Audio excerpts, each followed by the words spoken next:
Hello, you're tuned into Interview Project.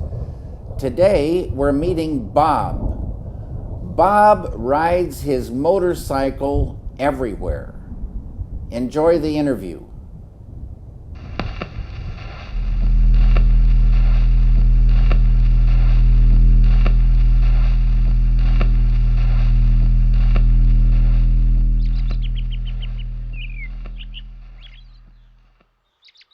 Bob McNeely, age 55. I live in Livonia, Michigan.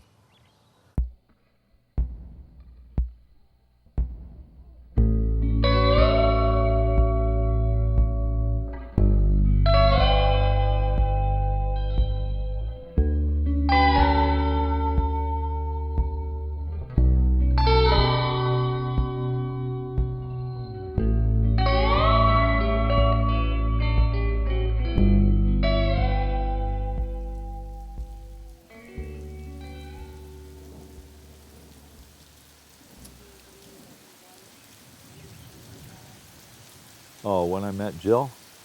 Yeah, we went to a party at her brother's house. It was her brother's birthday party. And she was there and somebody introduced us and we started talking and made a date for the following week. So then we ended up hitchhiking out to Ann Arbor.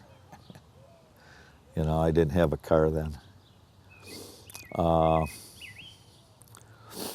how many kids we have? 4.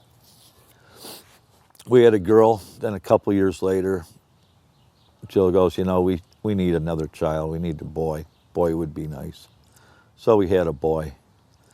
And I think women just like to hold cuddly little newborns until they get to the age where they run fast, because a few years later, she goes, you know, one of the kids could run out in the street and get hit by a car. We need a spare child. So we had spare Shannon. A few years later, we bought a new dining room table. She says, one chair will stay all nice and shiny unless we have another kid to fill it.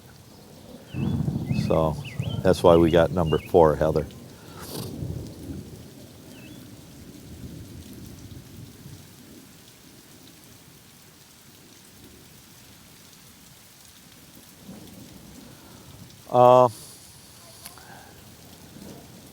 After Christmas, she said that her back hurt and she was going to the doctors. She came back and said, the doctor said, my muscles got weak all of a sudden to do exercises. And I thought it was crap because she had cerebral palsy and, well, she was legally blind, so she couldn't drive a car. And she walked and rode her bike everywhere. Finally, in about May, she goes to the hospital and says, you know, check it out, and they find a tumor. She had cancer of the uterus.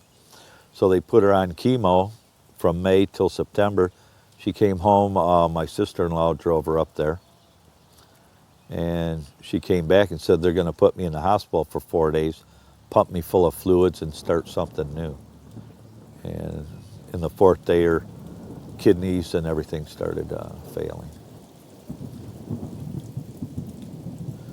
And she wanted her last rites. Our pastor was on the way. But the hospital guy, the cleric, was there. And she was feisty up till the end. She goes, can you give communion? You know, are you real? And my pastor came in at the time. He goes, yeah, he was okay. He did right. What I thought of it, well, Jill never talked about it a lot. She was really tight about, you know, showing any, you know, misery or anything. Because I said, you know, some people say, you know, if you're thinking you're going to die, film yourself, tape record, video something to your kids and grandkids, you know, and she wouldn't have any of that. And for me, it was still about going to work, making the money, bringing it home.